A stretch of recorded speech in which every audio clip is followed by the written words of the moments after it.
has trouble with the snap, and the ball is free. It's picked up by Michigan State's Jalen Watts Jackson, and he scores on the last play of the game. Unbelievable. 35, 30, 35, 40, 45, 50, 45. There goes Davis. Oh, my God. Davis is going to run it all the way back. Auburn's going to win the football game. Auburn's going to win the football game. He ran the midfield. Welcome back to the final episode of the 2023/2024 college football season. Now, we will have episodes once the season ends, but this is the final episode of the actual season. Why is that the final? Why is it the final episode? You might be wondering. Well, it's because it's the final game of the year. Right here, we've got the national championship, and what is it? 5 days time from when I am recording this episode. Guys, we've got a huge one. This is the biggest game of the year. Always the biggest game of the year. Obviously, it's the national championship. You've got the number 1 seed Michigan Wolverines, 14-0. You've got the number 2 seed Washington Huskies, 14-0. One of these teams is going to walk out of the final 4-team playoff undefeated, 15-0 season. We're getting a final perfect season in the 4-team college football playoff era. You can't write it better than that. Whoever wrote this script for the 2023 college football season has done a tremendous job. You've had cheating scandals. You've had Georgia not making the playoffs when probably one of the 4 best teams. You've had Florida State being undefeated, not making the college football playoff. Who is writing this script this year? Because they are writing with fire, ladies and gentlemen. And I know there were storylines throughout the year. Is this a disappointing college football season? Is this kind of a lesser college football season because we haven't had the big time upsets? Well, we're getting 2 undefeated college football playoff teams for a national championship. It does not get better than that, ladies and gentlemen. It does not get better than that. However, there are some things with the college football national championship that I need to address. There are some issues. There are some things that need to be fixed. And we will have an future episode in the offseason about some things wrong with college football and what we will need to fix, how we can fix it. So that will be an episode in a few weeks' time. So look forward to that one. But specifically for the national championship in the college ranks, there are a couple things that I have an issue with. Number 1 issue is the trophy. Okay, used to, you get that crystal ball. You get that crystal football. That was top 5 trophy of all time in any sports ever. And then we went to this, whatever, I don't even know what to describe this tall cylinder of a football. It's cool looking, but it's no crystal ball. So the first thing we need to do for the national championship is get back to that crystal ball. Give that coach, let him hold up that crystal ball. That's where we need to get back to. So number 1, get back to that crystal ball for the national championship. The second thing, we got to stop playing in these NFL stadiums for these college football national championships, okay? And I know one thing, it's cold in January, so that kind of limits where you're going to play your national championship, or does it? We could play a cold national championship. In fact, I think that could be very fun. That's, you got to play in the elements. Football was meant to be played outside, not in a dome. Come at me after that. Come at me for that. You can. I don't care. Football is meant to be played outside. Second issue right there. We're playing in Houston Dome. Nobody gives a crap about that stadium. Frankly, it sucks, okay? Go play it in the Rose Bowl. Go play it in the Cotton Bowl. Go play it in any other bowl game that has some history, any other stadium, any other historic college football venue that has some history. Okay, we've got to get out of these NFL stadiums, these NFL domes, okay? It's frustrating. It's frustrating as a college football fan. Kirk Herbstreit put it out there a few days ago. Just play the national championship in the Rose Bowl. 100% do it. That bowl has the best setting in all of college football. It's just nostalgic for everybody, guys. I mean, there's no qualms to it. There's no, we can't do the national championship in the Rose Bowl. It's too expensive. Not enough people are going to be there. People will have to travel across country. Well, guys, they're doing that anyways. One, have you seen these ticket prices for the national championship in Houston? I believe the cheapest ticket was like $3,000. Okay, so enough about the too expensive. They're already spending a bunch of money going there anyways. Might as well go to a historic venue like the Rose Bowl. So get out of this stadium, get back that crystal ball. Another one, kind of hinted at it. The prices are just absurdity, okay? How are we going to get all these college football fans, people that want to go see their team play for a national championship? How are we going to get them there? Okay? Because a lot of them, your average college football fan, they can't afford to go to a national championship unless they save for 5 to 10 years. That's how expensive these things are. Now, I know money is king. That's what runs the sport. Money, transfer portal, TV deals. That's what runs the sport. Money. So I know I don't know what we can do about the prices for these tickets for the national championship, but we've got to figure something out because it's absurd. There's one going for, I believe, $12,000. $12,000. It's a car. You buy a car. Now, I'd rather go to the national championship than have a car, but that's just me. I also don't have $12,000 to spare, so that's another thing. So prices, lower them somehow. I don't know how. We got to do it somehow. Get out of Houston Stadium. Get somewhere else. Go to the Rose Bowl, and then get that crystal ball back. Last one. This is probably the biggest one. The Monday Night National Championship has to disappear. It has to disappear off the face of the earth, and we have to get to a Saturday night or even a Sunday night, preferably Saturday night, because that's when college football is played all year long. Give us a Saturday night. I don't know how they're going to do it. It needs to be done. Obviously, it can't be done this year. Next year, 12-team playoff era, somehow, some way, give us a Saturday night college football national championship. That's all we ask for. That's all. I'm asking for a few things, actually, but this is the biggest one. If we can get one of these 4 things to happen, put the national championship on a Saturday night. That's it. It's as simple as that. Just move it to Saturday night. I don't care. I don't care it's going to compete with NFL. Now, the money makers over there at the TV networks probably do care. That's why it's on a Monday night. But I don't care. I'm watching the college football national championship over an NFL game, over a Week 18 NFL game. A lot of those games going to be kind of boring, going to be kind of backups in there. But national championship, sign me up for that on a Saturday night. Give it to us on a Saturday night, okay? Now, enough about my issues with the national championship. There are just a couple logistical things. The good stuff about the national championship this year.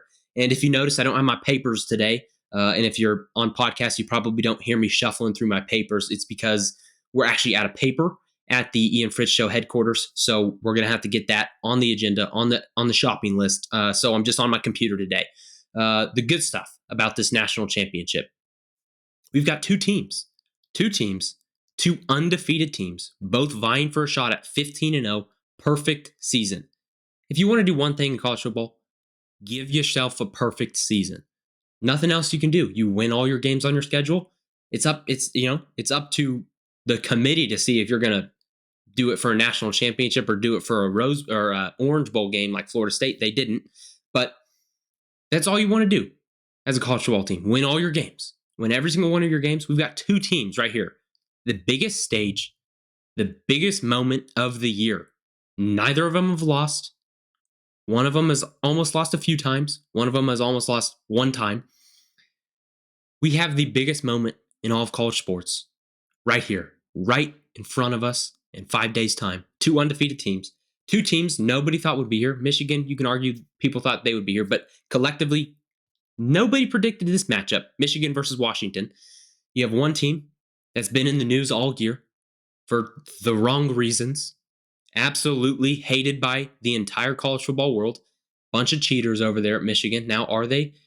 Yes, but I'm over that right now. I'm just happy we've got a good national championship on deck.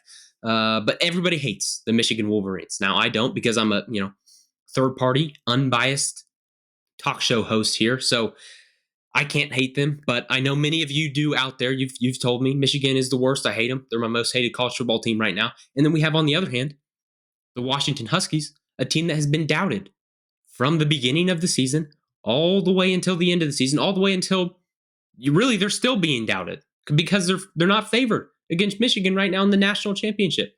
They're still doubted. How are they still doubted?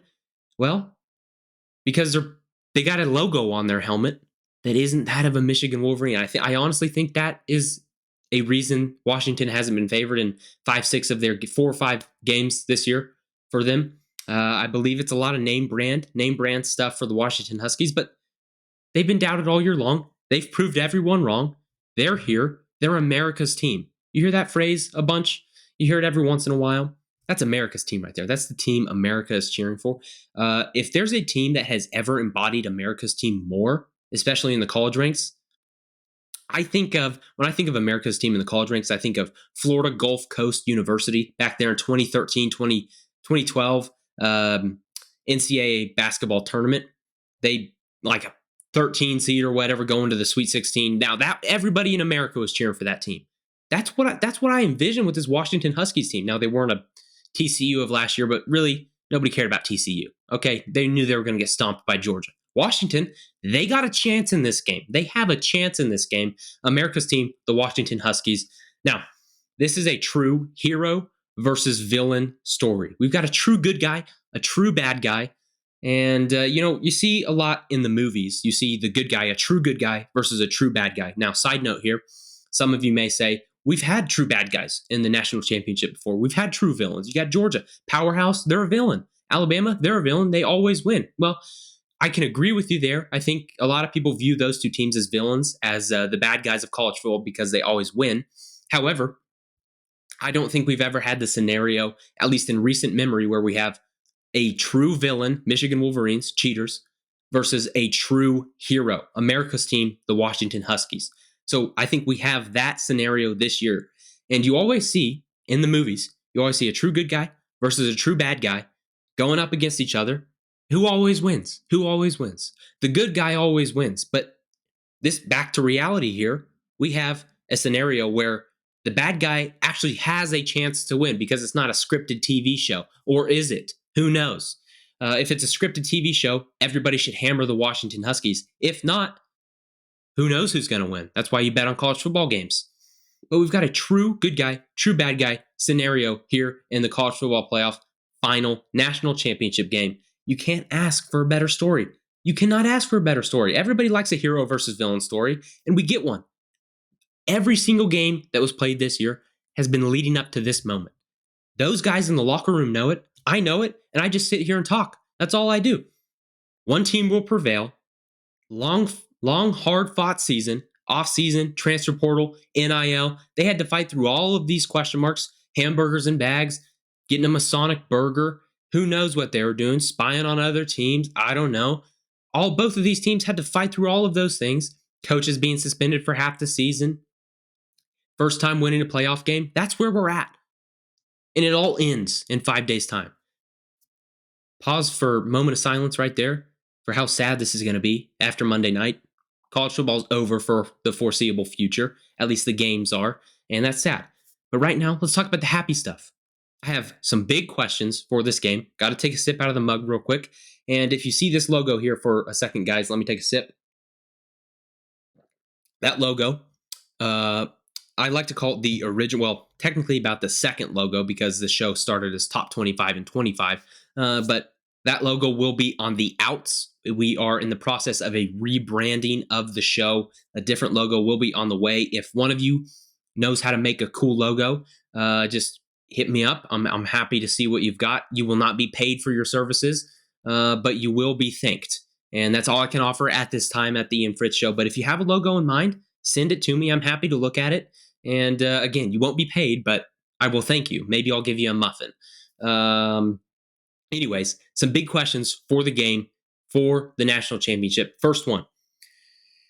This, I think, is a question a lot of people are asking, and rightfully so. How does Washington stop Michigan's run game? Well, the first answer that I can think of for that is they can't. They can't stop Michigan's run game. So that leads up to a follow-up.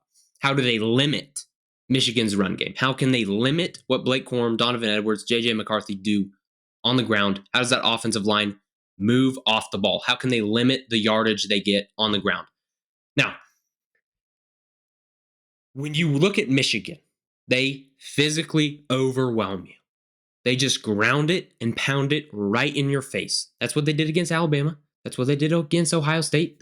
We really saw it against Penn State when they did that. I mean, for Penn State, they ran, 29 straight run plays or whatever the absurd number was. They threw like 2 passes in the second half. They absolutely took it to Penn State. Now, they were able to do that because they had a lead in those games. So when you get Michigan with a lead, you better watch out, especially if you give them the ball back, because you know what they're going to do? They're going to run it right down your throat. They may not score every play, they may not score every drive, but they're going to take 8 minutes off of the clock. Michigan, 11th in time of possession in all of college football. They take the ball and they don't give it back. Now, how does Washington limit that? We know Michigan's very good at it. How does Washington limit it? Well, if I'm Washington, you win the toss, you got to take the ball. You have to take the ball and you got to go score. You got to be up on these guys. You have to be up on Michigan if you're Washington. You cannot be playing from behind. Same thing for Michigan. You can't play from behind because that's not their brand of football. But Washington, you can't play from behind against Michigan because if you play from behind, gets down to 10-0, you punt again, Michigan gets the ball, and they run out 8 minutes of the first half clock. Not a good way to play a football game if you're a Washington Husky. You've got to get the ball and you got to score immediately, get a lead early if you're the Washington Huskies. That's one way to slow down the Michigan run game, the Michigan ground and pound, one way to keep them off of the field as well. Now, Washington, they did it extremely well against Texas last weekend in the semifinal game. They had the ball. You would think just fast score, downfield pass game. And they scored methodically, had the ball for 36 minutes in that game, just an absurd amount of time. Can they do that again against a team that specializes in keeping the ball away from the other team? Can they do it against a team that is majored in that all year? I don't know. But you got to do those two things if you're Washington. Score early, get up on them, take a lead early against Michigan, and then keep the ball as long as you can. You got to keep it out of their hands so they can't. I think this is going to be a game of keep away. It's going to be a game of keep away. This might be the fastest national championship of all time. It might be over in about 2 hours. It won't be because of commercials and all of that nonsense that we have been just hammered with all year. Little sidebar there. But Washington has to milk the clock. They have to pull a page out of Michigan's book in order to keep Michigan's run game at a minimum and force J.J. McCarthy in that pass game to get going. That's how Washington is going to win the football game. They have to make J.J. McCarthy beat them and not that offensive line over there. Now, how can Washington beat Michigan? What are we going to see in this QB run game from both teams? From both teams, how much QB run do we see? This is the second question that is eye-popping to me. What do we see in the QB run game from both teams? Now, you look at Washington, all year, I believe Michael Penix had maybe 70 rushing yards total all year. And you would think, wasn't he a mobile guy over at Indiana? And he was. He was a much more mobile guy. Now, he had 4 season-ending injuries over there as a Hoosier, and then he transferred to Washington. He has since limited his running to a minute amount. 70 rushing yards, I believe that was the number. I believe it's double digits. So he hasn't ran the ball a whole heck of a lot this year. Now, you look at that Texas game, Michael Penix ran the ball a lot more. I believe he only had maybe 50 yards rushing, but he ran the ball a lot more. There were a lot more designed QB runs, option plays for him. And I would expect to see a lot more of that, maybe 4 or 5 more plays of that in this game because everything is on the line. Everything is on the line if you're Washington. You got to pull out your best plays. The ones that have worked for you all year, you got to pull those out and then add in the ones that you've been hiding for this exact moment. Because you better believe both offensive coordinators for Washington and Michigan have been holding some plays for this exact game. This exact game. They haven't shown these plays to anybody. It's not on film. They've kept them for this exact moment. It's probably in their binder. It says plays for national championship. They're going to flip to that, maybe on a critical 3rd and 8. Okay, maybe on a critical 3rd and 4. And they're going to pull one of those out and they're going to say, hey, watch this, guys. And they're going to succeed. That's what they got to do. Now, are those plays QB runs? Do they have an option for a QB run? I would think they do. And I think the same story goes for Michigan. I think the same thing is true for Michigan. You know Washington's going to try and sell out and stop Blake Corum, Donovan Edwards, and those running backs out of the backfield. One way to mitigate that, and one way to slow them down, selling out for the running back run game, is get your old little quarterback out of there. Get him running. Get him running. Throw some options in there. Throw some rollouts in there. Get him out of the pocket. Get him moving. A lot of QB run is, I think, going to be successful in this game. One, because Washington hasn't done it all year. but they have the capability to do it. So it can throw Michigan off. They're probably not going to game plan a ton for it. But I think if Washington brings a lot of that to the table, it's going to be advantage Washington. Michigan, same is true for them. They don't design a lot of quarterback run. They just do it. They have it in their game plan. It's part of their game. And JJ McCarthy scrambles a lot. So if Washington is bearing down on them, JJ has the ability to get out of the pocket. Does he scramble for 40, 50 yards in this game? If he does, I like Michigan's chances. But if the same is true for Michael Penix, I like Washington's chances. So there's kind of a fun balance in this game of some things that both of these teams do really well. Offensive line's one of them. Defensive line is another one. So both of these teams have a lot of the same strengths, but their weaknesses are kind of going up against each other. So it's a fun balance of, hey, we're doing strength on strength, strength on weakness. It's a good mix of stuff for this game. And usually when you have a good balance of that in a national championship game, you're going to get a good football game. So the first question, how does Washington mitigate, limit Michigan's run game with Blake Corum, Donovan Edwards? Second one, how much QB run do we see? I think we're going to get a lot more of it than we have from both of these teams all year because everything's on the line. If I'm a coach and everything's on the line, I'm bringing my best stuff. I'm bringing stuff, again, that these teams haven't seen all year. That's how you do it. That's how you win a national championship. And I'm saying that as someone who has never won a national championship, but I like to think I could. Maybe that's just, selfish of me or whatever the word. Selfish is not the word. What's the word for that? When you think you can do something, but you've never done it. Maybe I think too highly of myself. There's a word for it, but someone put it in the comments, whatever that word is. Anyways, those are the first two questions. The last question, and I think the question that is going to determine the winner of this football game, probably the biggest matchup in this football game, is the Joe Moore offensive line award winners, Washington offensive line, versus what looks to be the best defensive line in the country right now and what they have done in their previous 3-4 games, the Michigan Wolverines. Now, what do we know about these guys?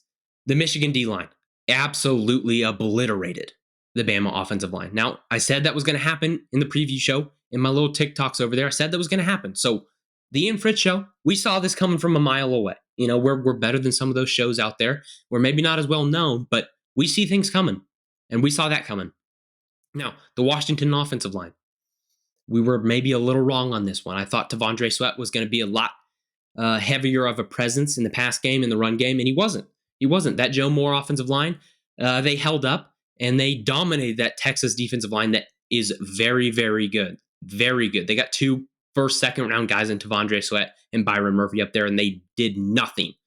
So you've got just the strength of both teams going up against each other in this game, and that's where the game is going to be decided. Now, you might say, well, duh, Ian. The trenches always decide the football games, okay? Your defensive line is going to decide your football game. Your offensive line is going to decide your football game. What a statement by you, Ian. How profound of a statement that is. I'm not claiming that it's profound. I'm just telling you that you better watch the Michigan D-line versus the Washington O-line, because if Michigan starts getting after the quarterback, they start getting after Michael Penix, the game's over. Because Michael Penix needs that clean pocket. He needs to move around in there. He needs to have some time to throw his deep ball. Now, in the Texas game, he threw what was his first half attempt average yard. That was a terrible way to say that. His yards per attempt in the first half, 20 plus. I believe it was 23, 24 yards per attempt in the first half against Texas. You can't do that if a defensive line is bearing down on you. You need time to be able to take your drop back, throw it in the air, get some air under the football, and get it downfield. You have to have time to do that. Now, what has Michigan's D-line showed us all year? They don't allow quarterbacks to have time to throw the football. You go back and watch that Alabama game. Yes, it's a different offensive line. Yes, the Washington offensive line is much better than the Alabama offensive line, but they still got some dudes up there. They still got some first-round picks up there for Alabama. And a lot of that predicated on that center messing up some snaps, messing up the timing for Alabama. So Michigan, they've lived in the backfield all year. Can they do it against the Joe Moore offensive line award winners? I can't script a better defensive line versus offensive line matchup. Whoever was writing the college football script again this year, just writing with fire. He's got fire in his little pen there. He has been incredible, the writer. So the defensive line for Michigan, the offensive line for Washington, how much time does MPJ back there? How much time does Michael Penix Jr. have to throw the football? He's going to need a lot of time. However, I think he helps his offensive line out. If it was a different quarterback back there, I don't think they would have as much success here. One, because you have the best quarterback in college football and Michael Penix back there. So he doesn't need as much time as other quarterbacks. He still needs time. You still have to have time to throw the football, but he doesn't need as much as other quarterbacks, in my opinion. He's still going to need time this weekend. Okay, he's still going to need time in the national championship. So how does Washington do that?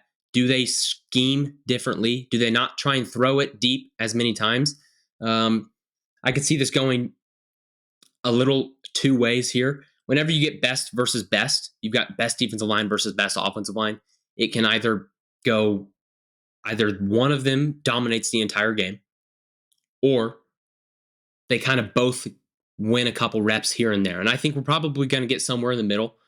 Michigan's defensive line is going to win a couple times. Washington offensive line is going to win a couple times. And when the Washington offensive line wins, they're going to make you pay. They're going to make you pay. All it takes is for Michael Penix to have 2 or 3 times a deep ball. 2 or 3 times for the time to throw a deep ball. That's all he needs. That's 14, 21 points right there. And the game changes in an instant. Now, this matchup, as I said earlier, will decide who wins the national championship, okay? That defensive line, that offensive line, you better watch in the trenches this weekend. That's going to be the best matchup of the game. Now, I kind of lean Michigan having the advantage versus that Washington offensive line. I lean that way. And you may think, based on what I've just said, that I think Michigan's going to win the football game. You might think that. You might think that's who's going to be my pick, and we're just going to get right into the pick right here. You would be incorrect. You would be incorrect. I think Washington is going to win this football game. I don't know by how much. I don't even know how much points are going to be scored in this game. But again, I'm choosing to side with Michael Penix Jr., Rome Odunze, McMillan, and Polk. I'm choosing to side with one of the best quarterbacks in all of college football, the best quarterback lately in all of college football, and 3 NFL wide receivers, who I think to be Rome Odunze, the best wide receiver in the draft. Yes, I think he's better than Marvin Harrison Jr. Don't come after me for that, because we'll see in 2-3 years' time when Rome Odunze is running the league. I don't know if he'll run it in 2 or 3 years, but I do think he's going to end up being better than Marvin Harrison Jr. long term. Anyways, I'm choosing to side with Michael Penix Jr., those 3 absolute studs, that Joe Moore offensive line, award-winning offensive line. Give me the Washington Huskies to win the national championship. Who would have seen this coming? Not me. I never in a million years, when I started this show back at the beginning of the season, would have thought I would have ended the regular season, the national championship game, by picking the Washington Huskies to win it. But I am. I'm doing it. And I'm not doubting like the rest of the country is, like those bettors, like those whoever comes up with the lines in Vegas. I'm not doubting like them anymore. I haven't doubted the last few games. I picked them to win the Pac-12 championship game. I picked them to beat Texas. Can we go for 3 in a row here for the Washington Huskies? Hopefully we can. Give me Washington to win the national championship, to finish the Pac-12 out on a high note. Just get rid of that Pac-12 with a national championship. 15-0, Washington Huskies. Michael Penix Jr., game MVP. Give me Washington. It is going to be a fun one. I cannot wait to watch it on on Monday night. I did it on purpose because I really wanted people to know how bad it is to have this national championship on a Monday night. It sucks. But I'm going to watch every second of it. I don't care how long this game goes. Give me Washington to win. Let's go, baby. Go Huskies. That's who I'm straight up. I'm cheering for the Washington Huskies. America's team, baby. Washington Huskies. Let's win this thing. I appreciate you guys for watching. Again, subscribe to the YouTube channel. Comment down below that word I was looking for earlier in the show. Comment down below if you know how to make a logo. If you got a cool idea for me. One requirement for the logo is I would like it to show that the show is talking about college football in somehow, some way. It can give that vibe off. So if you know how to make a logo, you know somebody that can, send me their information. I'll reach out to them. But if you just want to do it for free, that's what I'm asking. So I'm not paying for it again. So subscribe. Give me a logo design. Go over to TikTok, follow over there. We've got some videos coming out for the national championship. Go follow on Spotify, listen over there. Again, I appreciate you guys for watching. We've got some fun videos for after the season, so be locked in for those. Thank you guys for watching, and I'll see you in the next one. I love you guys. Bye. Whoa, he has trouble with the snap, and the ball is free. It's picked up by Michigan State's Jalen Watts-Jackson, and he scores on the last play of the game. 35-30, 35-40, 45-50,